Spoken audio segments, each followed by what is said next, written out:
I know if you watched the last video a little earlier, before I changed the description, you think we're doing Honor Rising, which we will still be doing down the line, but since it's New Japan Cup time, and it's still NJPW, so it's not too far out of the wheelhouse, I decided to just say screw it, and we're going to do the New Japan Cup for the next few days. And we are going to cover it, so you'll be getting the second episode, the second day.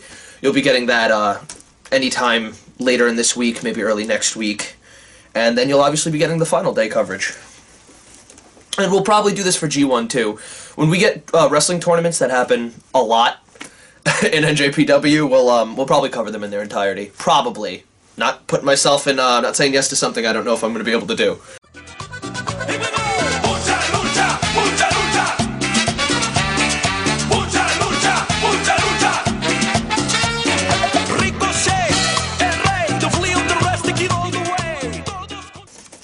Welcome back to Wrestling Wednesdays. I am JB Stereo. I am your host as always. Welcome to the New Japan Cup. This is NJPW 2016, obviously, since it's happening right now. Yeah, it's an interesting night. It's a big tournament in NJPW. I obviously think the G1 is more important. It is the best tournament in wrestling history, the G1. New Japan Cup's still really fun. I love anything. I'm a sucker for any tournament, whether that be in anime form, wrestling form. Doesn't matter. Live action, I do not care. I love tournaments. Tournaments are my thing. So, our first match of the night, you got Takahashi Yujiro versus Yano Toru. Overall, this was an okay match. It wasn't a phenomenal one. It wasn't, you know, it wasn't one of the best matches of the night. It was okay. It was a good match, and that's mainly because the match never started. The match starts with Takahashi coming out, and, just really weird thing I have to mention. You, as a company, decided to, for the video package, for a whole bunch of other things, you started, like, focusing on Mao. You're like, yeah, Mao, she comes out with Takahashi, Mao. You didn't show Mao. You had a big video package with Takahashi. Oh, he's with that chick. He's the hot chick guy. Yeah, that guy. And then he comes out with Cody Hall. Good to know Mao Digivolves into Cody Hall. But as I said, the match never really gets to start. It's, Yujiro and Cody wind up jumping Yano before the match starts, because they're Bullet Club. And if Bullet Club versus anybody, they're the heels. They attack him, they kick the shit out of him outside the ring, they really, really give it to him. And then just as the count, because here instead of a 10 count like in WWE, you get a 20 count, just on the 18, you see Takahashi's about to get back in the ring, and you just see low blow from Yano out of nowhere. Fucking RKO low blow status. Fucking low blows him, pulls him off, rolls into the ring, and wins the match literally by 1 second. Doing no offense aside from the low blow. And then rolls in the ring. He beats him by count out. Toru Yano wins. Once again, it's just okay. I wouldn't call it bad because nobody really fucked anything up, but it's just okay, so I'm going to give it the okay rating. Michael Elgin versus Hiroyoshi Tenzan. Now, I have kind of a problem with older wrestlers. That being said, this could have the potential to be one of the worst matches of the night, and it isn't. It is a decent match. Not great, is good. I'm going to put it in the good mark. Elgin was signed earlier for a 2-year contract in this pay-per-view, and he came out within the first 20 minutes and announced that he was signed for 2 years. If there's any Englishman, any Gaijin that deserves that, it's flat out Michael Elgin. Well, and Cheeseburger, because Cheeseburger's more over there than fucking anybody's been over anywhere, and This match, like I said, had the potential to be a fucking disaster. With Tenzan and Elgin in it, it's very clearly a brawler's match. There's a bunch of things. There's a bunch of punches, a bunch of those, and then you had and then you also had a bunch of whatever the fuck that is. It's a very slow, methodical match. It's, they take their time, they kick the crap out of each other, they lay their strikes in. It was good for what it was, but it's not really my favorite type of match. Some of these moves by Elgin are awesome. He hits He hits a long, stalled suplex. You know how he holds the suplex for like a minute on people? He did that to Tenzin. I don't know if you've ever seen Tenzin. Tenzin going to the top scares the shit out of me. The guy seems like an independent guy that hates people, like being worried about him due to age, but you're getting on there, dude. Stop going to the top rope, you fucking psycho. Yeah, and Elgin hits a pretty gentle, actually, pretty gentle-looking buckle bomb. Followed up by a brutal-looking spinning power bomb. So it's like, yeah, the one... Well, then again, I guess the buckle bomb could fuck you up a lot worse, now that I think about it. No, because you could be paralyzed from a regular power bomb. Weird choices. Yeah, that gives him the win. That's what I'm gonna call it now. I'm gonna call it the brutal spinning bomb. The brutal spinning bomb for the win. That's terrible. I'm not gonna call it that.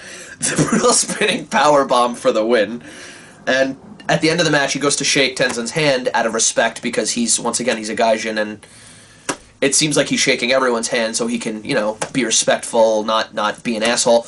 And Tenzin just seems to, well, be disrespectful and be an asshole. Like I said, this match was a good match. It wasn't a okay match. It wasn't like we didn't get a lot done. It wasn't like the psychology was terrible. It was just good. It was okay. The ratings, as far as ratings go, probably go like okay, good, great, like amazing. And trust me, when I say amazing, I don't mean like, oh, every pay-per-view will have, that's like match of the year is amazing. So we move on to the next match with Tama Tonga and Makabe Togi. It was an okay match. It wasn't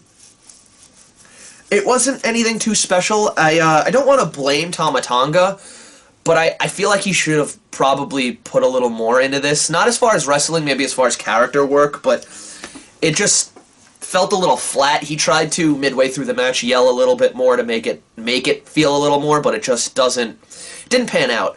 I really, really love Tama Tonga, by the way. That's not me trying to put this wrestler down. He's phenomenal.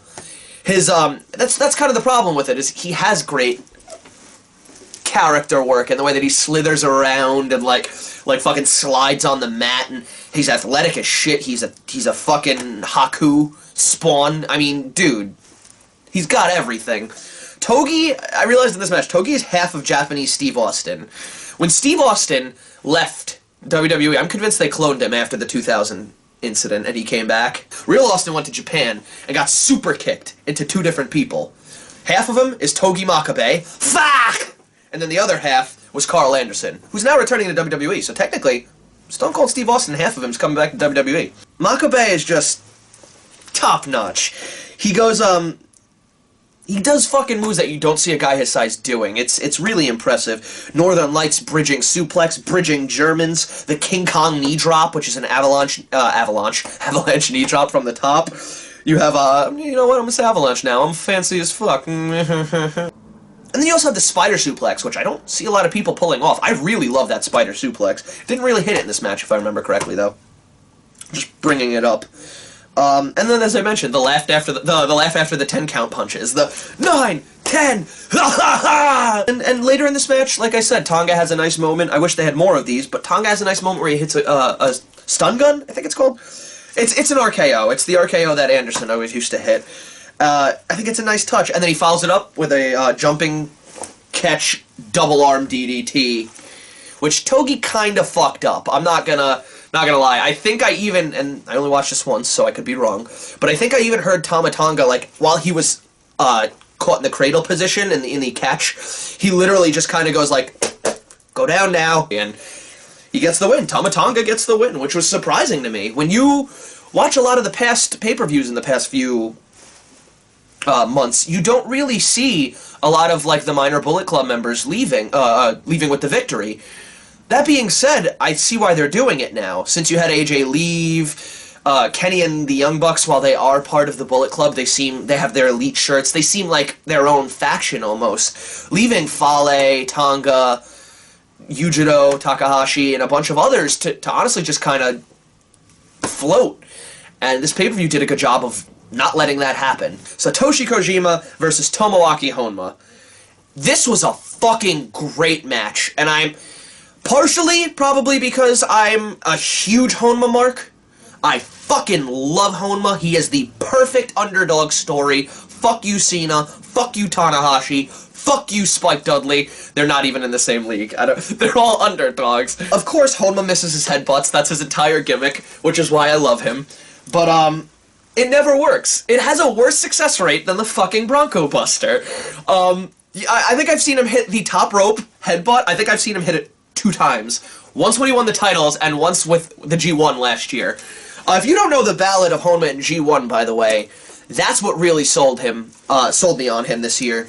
Honma gets chopped like crazy and is over by the crowd, and as he gets Irish whipped, this is how over the one saying for Satoshi is, by the way, for Kojima. He runs into the corner, clotheslines, throws him down, does the Ichao Zopakiaro, which I believe I've said before. I don't know if I've done one of these, but it translates to roughly like, I'm coming to you, I'm coming for you, bastard, or I'm coming for you, you're next, I'm gonna get you. It's along those lines. That one saying being more over than a singular person is amazing to me. The entire crowd will always chant that with Kojima, and it's fucking awesome. Easily the most over saying. Kojima and Honma in this match have a really well done vertical suplex battle where they're both trying to get the other guy up. And then Honma, you think Kojima's gonna, like, pull his weight down for another one, and then you see, like, the tip of his foot doesn't hit the ground, and it's just... and Honma gets him over.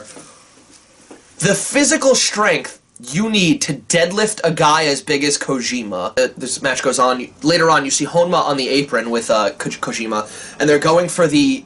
It looks like Honma's going for a fucking, like... what is it? Yeah, an apron suplex, where he just lifts him over and they land on the apron. But Kojima reverses and turns it into a DDT on the apron, an apron DDT. And it's a little sloppy, honestly. The DDTs tonight, I just noticed that.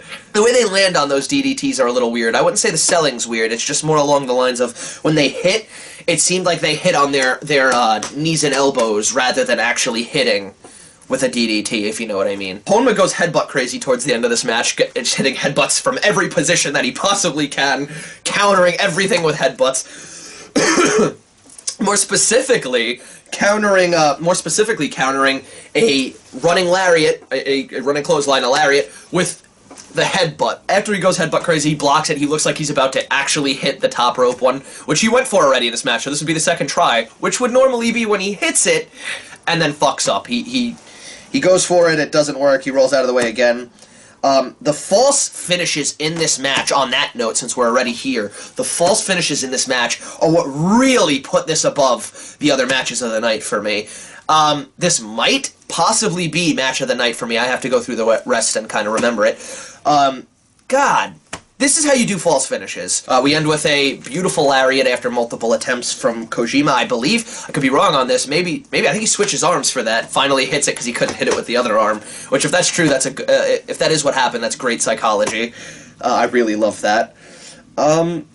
Yeah, win for Kojima. Great match. I said it already. I don't think I have to say the rating for this. Great match. And we got a really weirdly placed tag match. Like, normally through NJPW shows, about halfway through the show you get an intermission. In this case, we almost got like a buffer tag match instead of an intermission, because there was the tournament matches and then just smack dab in the middle where the intermission normally would be. Kushida and Katsuyori Shibata versus Kazushi Sakuraba and Kazuchika Okada. Okada goes for his cocky, clean break, which is okay. And just as he, like, just gets bitch smacked by Shibata. This beginning opening between Shibata and Okada is just amazing. It's phenomenal chemistry. I'm not kidding. I really want to see these two go for the title. Shibata has his Never title. Okada has his heavyweight. Maybe do a champion versus champion at one of these shows coming up. Sakuraba and Kushida on that note aren't too shabby with each other either. They have really good chemistry, especially on mat game. They really almost UFC like feel each other out, wait for the actual opening, really take this and really like submission for submission, wear each other the fuck down. Kushida, the one complaint is Kushida went for a little too flashy of a move for Sakuraba, in my opinion. They're playing on the ground a little bit. They're doing their mat game, and then all of a sudden not to exit, but to get closer and leave the danger that he's in currently. Kushida puts a hand down on the floor right next to Sakuraba and does a cartwheel over. and then gets back in the actual position to continue. If you were going for that, I feel like Sakuraba, especially since his gimmick is being like a high IQ wrestler and a really well done submission mat wrestler, technical wrestler, I feel like he should have gone for the weighted, like, the weighted arm where you're putting all your weight on to do that handstand. He should have went for that and locked that into an arm bar or something. When Shibata enters a ring, because after that Matt Game thing, you have the hot tag. Well, it's not really a hot tag, but kind of is. It's a hot tag. He enters the ring, and it's just when Shibata steps into a ring, it's dad coming home. It's a stern father. What did you do today? Well, an abusive father. Not every dad comes home, questions their kid, and then punts them to the fucking sun. Also, the best transition from submission to submission doesn't go to Kushida, doesn't go to Sakuraba, it goes to Shibata, who's been doing this a lot recently. I could be wrong, he probably did it forever, but he's been doing this a lot recently that I caught. He'll start by getting you in an abdominal stretch, and then as you're trying to wiggle out of it, he just transitions his leg over and goes for the octopus hold, which is just fucking beautiful. You might know the octopus hold as the Black Widow. And we get a Tombstone and Rainmaker for the pin on Kushida, which weird choice of a guy taking the pin. You have Sakuraba in the match, who, no offense to him, is way lower than all of these guys. Shibata's the champion, Kushida's a champion, fucking Okada's a champion. The only one who's not a champion is Sakuraba, and he's not the one to eat the pin. I mean, I get it, you want this side of the team to win, but then put somebody who can eat the pin on this side. It's a weird choice, but I guess it had to go because the next part explained the introduction to Will Ospreay. Great match. I'd put that on par with Honma and Kojima. That match was just... Tag matches tend to really hit well if the right amount of people and the right people are in it. Hiroki Goto versus Yuji Nagata. Great wrestler. I love Nagata. Nagata, I believe, wrestled for WCW a couple times. That'll show you his age, which isn't too high up there, but it's still impressive that this man moves better and better each year. That's why I think they gave him the anti-aging gimmick, which fits him perfectly. In this match, we had Goto pulled by the back of the hair, just pulls him back down into a back bump, but puts his knee out so that the back of his head and his neck hit right there, and it's just the most... And also Nagata, which doesn't happen very often, but Nagata got his evil eye. After a brutal beating to him, Goto pulls out the victory with not just, like, one beautiful pin, but earlier, a failed attempt at a pin. Both of those two pins I have never seen before. They're both really, really interesting pins that, kind of like the Drago pin, it just doesn't seem like you can get the fuck out of them. You have Tetsuya Naito versus Yoshihashi. Good match, not anything too special, not anything too bad, just good. A good match. Naito is just getting better and better at being this fucking piece of shit. Like, I love when somebody tags him in and he just goes...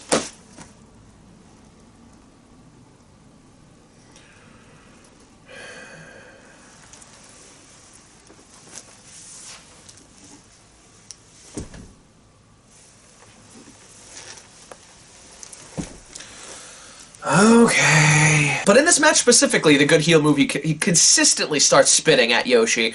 To the point where I think the second or third time he does it, Yoshi's just sitting on the ground, he gets spit on him, he's just... Oh, come on, man! This match, the reason why I would say it's good and not great is, it just feels like more of a character piece for Naito than an actual match for both him and Hashi. And Naito really just kind of hits his standing Shiranui. I think it's called Destino. For the win. Beating Yoshihashi once again. Good match. Nothing too phenomenal. Nothing too... Kind of like the Yuji Nagata Hiroki Goto match. They're both just good. They're good. And then the next match we got Evil versus Tomohiro Ishii. And, you know, one of the first... I don't know if like a lot of you are like me, but I got into NJPW due to ROH. One of the first wrestlers I saw was Kushida and then Watanabe, who is now Evil. And, it's weird. It's weird to see Evil evolve from a guy that just yells, suplex, to a guy that is literally, like, a walking Hot Topic. And it's not really his fault. He just needs to take some of those elements, because he's got, like, 5. Take some of them, and maybe give them to Bushi. Bushi, I think Bushi would have fun with those fucking laser fingers, and that wouldn't be weird then that the Grim Reaper, evil King of Darkness, King of Hot Topic is gonna come out and be like, fucking, light show, woo. Who the fuck does this? Evil goes for a fucking, they're outside the ring on the fucking mats, wrestling mats, and the fucking hard floors, and Evil teases, of all things, a fucking German suplex. Okay, 1, you're an asshole. 2, I don't think that's gonna happen. You know what I mean? Like, maybe I'm trained that way? Whenever I see someone tease the German, I'll be more surprised if the German hits than I would, like, you know what I mean, than if not. There's things about Evil that I really like. I'm not knocking the guy for being the walking Hot Topic. It's his gimmick, he likes it, that's fine. Other people probably like it, it just doesn't do it for me, is what I'm saying. Ishii in this match, he has... I think he's the best never say die attitude in NJPW. Maybe my favorite, period. But when he takes blows, man, when he takes those shots, those stiff shots in the fucking shoulder neck area, and it's just, god damn, man, you are the toughest son of a bitch. You just absorb the shit out of them. And it's not even like you could say, like, well, you know, they're probably clapping or making it seem worse. Like, you could see as he's getting hit, his body just ripple from the blows. And not lightly, either. There was a point where they were at the top rope, and Evil grabs him, kind of like a setup for a muscle buster. It wasn't a muscle buster, though. It's the setup where he's on the top, and he tries to get him into the suplex position. And then, as he comes off the ropes with him, you see the guy start sinking down, because Evil can't really hold his weight. I don't want to blame... It's not Evil's fault, because once again, look at Ishii, man. That guy's a big guy. And in all fairness, Evil fucking gets him up and over anyway. But it's just that one moment of he almost touches the ground, he touches it, oh no, and he gets him over. It is a botch, it is weird. And then it's also a botch, the fact that when he lands, all the weight right on Ishii's shoulder. Ishii really looked to have been injured here. I don't know if this was a work or not. Could have been part of the match. The way he landed and the way that he sold the whole match really looked like he was fighting through an injury, to be honest. Evil, despite what we said, is looking pretty good defensive-wise. He's not... There's room for improvement, as I said, but he's strong, he's got nice movements, he can get there, is what I'm saying. He can get there. Ishii is always a major component in my match of the year for NJPW. Honma, him versus Honma last year. This year, probably going to be him and Shibata. I need to put him over more and more, and we probably will with each review we do from him for NJPW. But yeah, winds up hitting the sliding lariat and a brain buster! Ishii goes over on Evil, and which was honestly, as far as the rating goes, it was a good match. It wasn't bad, wasn't the best, good.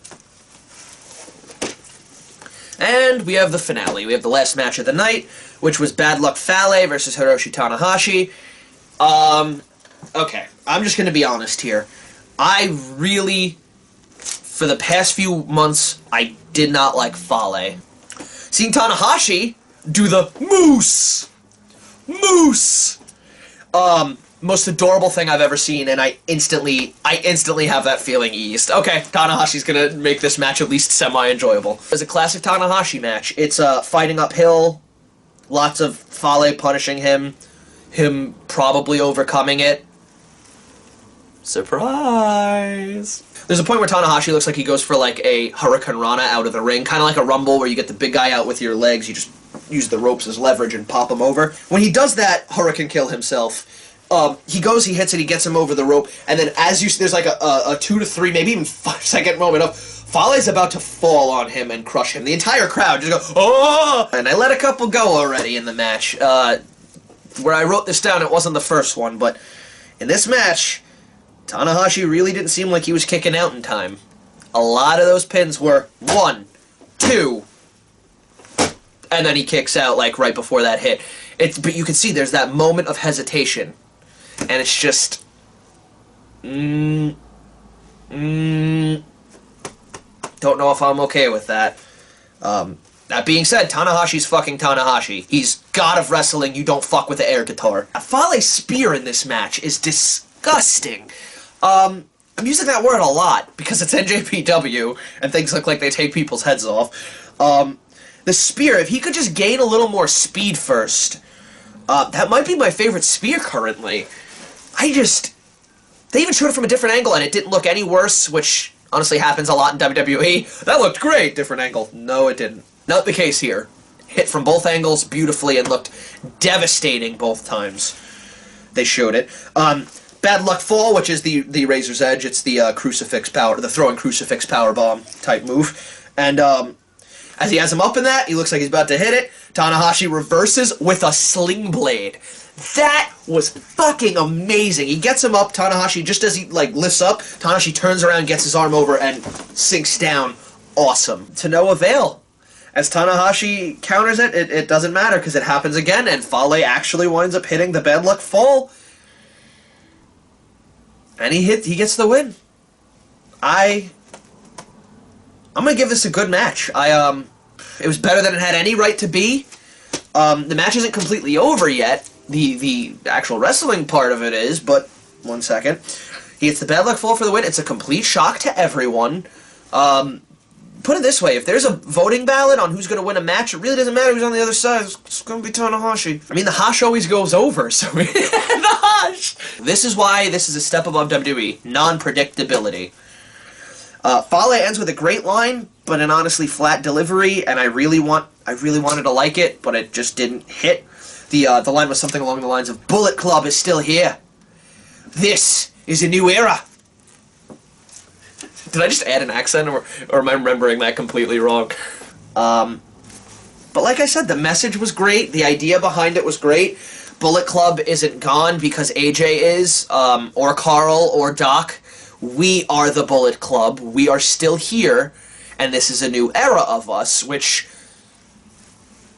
yeah, is a little cliche, probably, but that being said, it needed to be said, because you have the top guys leaving, and all you have left is, and they're great talents, but they're leftovers. The Bullet Club right now is kind of in shambles, only because, like I said, the Elite seem to be really pushing the Elite rather than the Bullet Club. Yeah, so I guess we're gonna leave off there. We got through the whole thing. We go off the air with the Bullet Club standing tall over Tanahashi of all people. Really well done, unpredictable ending. Yeah, overall, the pay-per-view was a good pay-per-view, and we'll get to day 2 relatively soon. So on that note, we're going to go. Thanks for watching. If you can, like and subscribe. Check the little bar down below. See if you can click that arrow and find what next week's video is going to be. We're no longer going to do that on video, because if you go back and look at them, you know we've been really bad with that. Sorry. We're just not... We're not good at keeping with what we say we want to do. Sometimes it's our fault, sometimes it's other circumstances. So to avoid that, we're just going to keep it in the description below. So once again, like, subscribe, check the description below, and thank you. We appreciate you watching. See you next week.